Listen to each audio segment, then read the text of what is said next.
De l'église de la Flagellation au sanctuaire sur le mont des Oliviers, les pérégrinations des franciscains se poursuivent, des moments itinérants de prière dans les lieux saints de Jérusalem. Béthanie et Bethphagée, revivons les épisodes évangéliques qui précèdent la Semaine Sainte dans les lieux mêmes où ils se sont réalisés. Concours biblique, une initiative unique qui a impliqué les jeunes des églises catholiques de Terre Sainte. Mon enfance à Jérusalem, la ville sainte, hier et aujourd'hui, selon les souvenirs de Issa Habash, un chrétien qui est né et a vécu dans la vieille ville. L'itinéraire de prière des catholiques de rite latin, dirigé par les franciscains de Terre Sainte, qui en ce chemin vers Pâques se déplacent dans les différents sanctuaires liés à la Passion de Jésus, s'est arrêté au sanctuaire de la Flagellation le mercredi de la 4e semaine de Carême. Nous avons ici deux sanctuaires qui sont directement liés au récit de la Passion, le lieu de la condamnation et le lieu de la flagellation. L'église de la Flagellation fut construite à l'origine par les croisés au XIIe siècle. En 1838, elle fut achetée par les franciscains et rouverte au culte. Les inscriptions de l'Évangile sont gravées dans la porte. À l'intérieur, on peut voir les signes et les instruments de la Passion. Dans le dôme, sur un fond doré, on peut admirer une mosaïque qui représente une couronne d'épines. La partie inférieure de la couronne est imbibée de sang, tandis que la partie supérieure est pleine de fleurs. Ici, nous devons certainement y voir un sens symbolique. La souffrance produit la rédemption, la douleur porte la vie, le sang du Christ fait germer une nouvelle vie. E il sangue di Cristo, che noi vediamo in basso, fa germogliare nuova vita.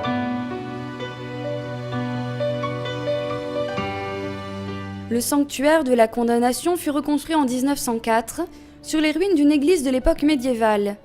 La nouvelle église reçut ce nom à cause du plancher à grandes dalles qui s'étend aussi dans le sanctuaire voisin de Lecce Homo, bien que d'un point de vue topographique, l'endroit qui correspond le mieux à l'emplacement de la forteresse Antonia, où advint la condamnation de Jésus, se trouve plus au sud, à savoir vers la zone du temple.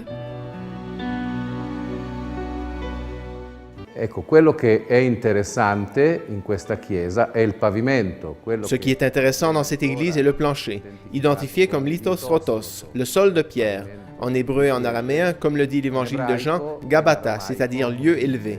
Selon une tradition presque millénaire, le jugement de Pilate se serait tenu ici. Una tradizione quasi millenaria, qui si sarebbe svolto il giudizio di Pilato. Depuis 1923, la Studium Biblicum Franciscanum, la faculté de sciences et d'archéologie biblico-chrétienne, est basée au couvent de la Flagellation. En ce 4e mercredi de Carême, comme à chaque année, enseignants, étudiants, chrétiens locaux et pèlerins également célèbrent la messe tous ensemble dans le sanctuaire de la Flagellation. Le père Najib Ibrahim, gardien du couvent, préside la messe. Pour la proclamation de l'Évangile, on lit le texte de Saint Jean qui se réfère à la condamnation à mort de Jésus. Le père Miron Sikirik, qui prêche l'homélie, souligne le terrible choix de Barabbas au lieu de Jésus. Mais aujourd'hui, ajoute-t-il, nous avons encore la possibilité de répudier les choix absurdes que nous faisons et de choisir Jésus, vrai homme et vrai Dieu, l'unique vérité et lumière qui règne parmi les ténèbres de notre réalité furtive. Si nous sommes profondément racinés dans la foi, qui est aujourd'hui en crise, si nous nous appuyons sur la puissance mystérieuse de l'Esprit Saint, nous pourrons faire ce choix pour notre Seigneur.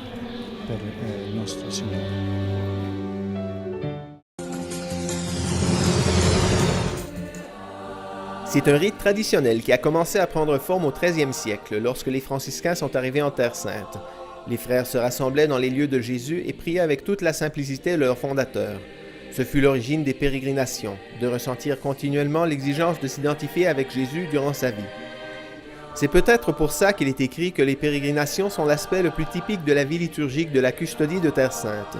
Elles sont en mouvement continu, un peu fatigant, un mode de faire revivre un morceau de terre qui possède une préciosité incomparable pour son rapport avec l'histoire du salut.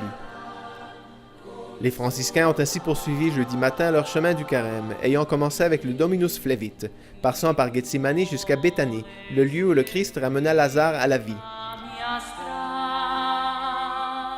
Les frères furent guidés par le père Georges Craille, qui a célébré la messe solennelle dans le sanctuaire franciscain, et le vicaire custodial père Artemio Vitores. En procession, accompagnés par de nombreux chrétiens locaux et quelques pèlerins, ils ont marché de Bethphagée, du lieu de l'Ascension, jusqu'au Pater Noster.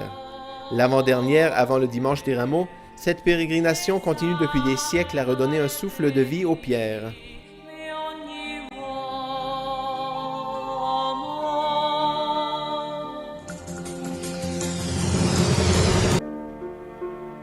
Une résurrection qui annonce une résurrection plus grande.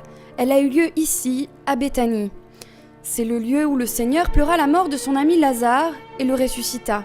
Le lieu où toute l'humanité émerge du Christ et où il accomplit son dernier miracle avant sa passion et sa mort. Cet événement a toujours été vu par l'Église primitive comme une préfiguration de la résurrection de Jésus. Et en fait, la liturgie des Églises orientales rappelle ce passage de l'Évangile justement avant d'entrer dans la grande semaine, c'est-à-dire la semaine sainte. Cette résurrection cause une réaction négative de la part des chefs du peuple, qui mènera justement à la mort de Jésus. À Béthanie, un village aujourd'hui presque entièrement musulman, se dresse la basilique franciscaine construite sur les ruines d'églises précédentes, la plus ancienne remontant au IVe siècle. À côté de l'église, les pèlerins descendent pour visiter les restes de ce qui est traditionnellement vénéré, comme le tombeau de Lazare. Bien qu'un peu isolé et maintenant entouré par le mur des sécurités israéliens, le village de Béthanie, ou Al-Azariya, qui signifie en arabe la maison de Lazare, réussit toujours à parler au cœur des pèlerins chrétiens qui, venus jusqu'ici, sentent revivre l'hospitalité et l'amitié de Lazare et de ses deux sœurs. Pour Jésus, Béthanie fut aussi le lieu où il a trouvé l'affection et l'amitié. Et je pense qu'encore une fois, le chapitre 11 de Jean nous donne un coup extraordinaire. Jésus, le Fils de l'homme et le Fils de Dieu, lorsqu'il apprit que Lazare mourut, se mit à pleurer. Béthanie est aussi le lieu de l'humanité de Jésus et le lieu où Jésus montre son humanité, lui qui est le Fils de Dieu, mais qui a aussi besoin de l'affection des hommes. Jésus ramène Lazare à la vie quelques jours avant d'entrer à Jérusalem, où il accomplit le destin pour lequel il a été envoyé. Et toujours sur le versant oriental du mont des Oliviers, sur l'ancienne route qui conduit à Béthanie, se dresse le sanctuaire franciscain de Bethphagée, restauré dans sa forme actuelle en 1954. Ici, on commémore la rencontre de Jésus avec Marthe et Marie avant qu'il ait ressuscité Lazare et le début du voyage de Jésus vers son entrée triomphale à Jérusalem. Et c'est d'ici que chaque année, le dimanche des Rameaux, suivant une tradition longue de plusieurs siècles, défile la grande procession de chrétiens locaux et de pèlerins marchant vers Jérusalem. Tout ce qui se passe en cette entrée, selon le récit des évangiles synoptiques et du 4e évangile, veut nous raconter quelque chose sur le rôle messianique de Jésus. Jésus est le Messie, le fils de David, mais il n'arrive pas à Jérusalem sur des chevaux de guerre. Il n'arrive pas à Jérusalem comme les anciens rois d'Israël. Il choisit un autre symbole, le symbole de l'âne, qui est une monture douce et qui fait référence à la prophétie de Zacharie.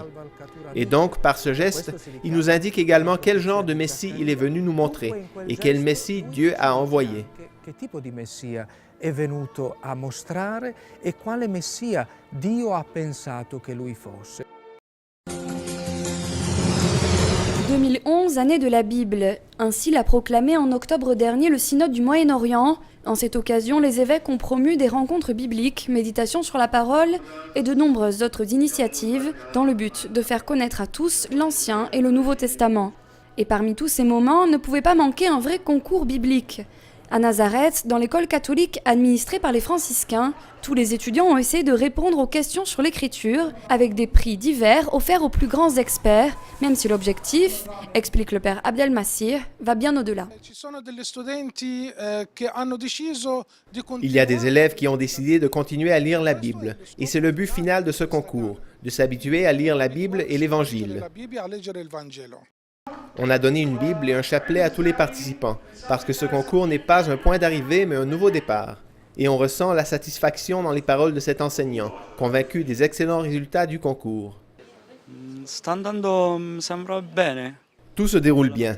Les jeunes des diverses écoles catholiques sont ici depuis le matin. J'ai fait un tour parmi eux et je pense que tout se passe bien. Cela nous manquait. Je m'appelle Bassel, de l'école du patriarcat latin. Cela a été une très belle expérience parce que nous avons eu l'occasion d'approfondir davantage l'évangile de Luc. Il y avait pratiquement l'obligation d'apprendre par cœur certaines phrases de l'évangile. Et plusieurs de mes amis qui ont vécu cette expérience ont dit qu'elle a été très belle. Et aujourd'hui, ils sont certainement plus nombreux ceux qui commencent à lire, pour utiliser les paroles de Monseigneur William Chomali, cette lettre que Dieu écrit personnellement à nous tous.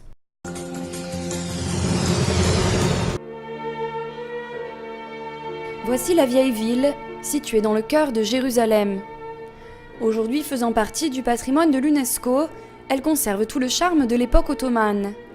Contrôlée par les Turcs jusqu'en 1917, lorsqu'elle passa sous protectorat britannique, et destinée depuis toujours à être la ville sainte par excellence, en 1949, les Nations Unies proclamèrent son internationalisation, pour favoriser la coexistence entre les différentes religions. La même année, elle fut déclarée unilatéralement par Israël, capitale de l'État juif, non sans opposition et difficultés. Monsieur Issa Habash en a parlé dans une rencontre tenue au Swedish Information Center, avec de nombreuses années derrière lui et un titre d'honneur, celui de chevalier du Saint-Sépulcre. Habash a reparcouru les années de son enfance, lorsqu'il était garçon en Palestine et qu'il n'y avait pas encore de division. Our neighbors were our compatriot Palestinian Jews, as well as Arab Palestinians. J'ai eu une enfance heureuse. Nos voisins étaient nos compatriotes palestiniens et nous n'avons jamais eu de problème avec nos amis juifs. Nous vivions ensemble comme frères et sœurs. Cette période a continué ainsi jusqu'au début de la Seconde Guerre mondiale. C'est là qu'ont commencé les problèmes, raconte Habash. Après ces années heureuses, l'horreur de la guerre a apporté peur et haine. À partir de ce moment, les Juifs ont commencé à demander aux Anglais de nouvelles garanties et les choses ont commencé à empirer. A empiré pour tous, juifs, chrétiens et musulmans, qui aujourd'hui coexistent sous d'autres conditions dans cette ville que malgré tout nous appelons sainte. Une ville qui ne cesse de parler au cœur de celui qui l'a habité et y a vécu comme chrétien, hier comme aujourd'hui, à travers toutes les vicissitudes de l'histoire récente. The beauty of Jerusalem in its way of praying.